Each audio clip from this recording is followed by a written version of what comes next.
নমস্কার, আপনারা দেখছেন P&R নিউজ, সর্বদা আপনাদের পাশে, আপনাদের সাথে। লোকসভা ভোট আসন্ন এবং এই ভোটকে সামনে রেখেই বিভিন্ন সংসদরা নিজেদের এলাকায় প্রচারে নেমেছেন।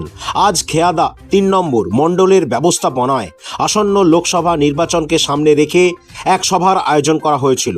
উক্ত সভায় প্রার্থী ডক্টর অনির্বাণ গাঙ্গুলি তার মূল্যবান বক্তব্য রাখেন। সভায় উপস্থিত ছিলেন রাজ্য সম্পাদক বিজেপি এসসি মোর্চা কঙ্কন কুমার গুড়ি মহাশয়।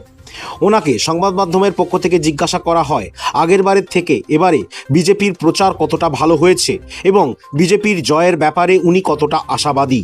তখন রাজ্যের যোগী বলেন, ভারতীয় জনতা পার্টি অন্য রাজ্যগুলোতে যেভাবে কাজ করছে সেটা পশ্চিমবঙ্গের মানুষ দেখতে পেয়েছেন এবং এ রাজ্যের শাসক দল যেভাবে মানুষের ওপর অত্যাচার করছে তার যোগ্য জবাব রাজ্যের মানুষ ভোটের বাক্সেই বুঝিয়ে দেবেন।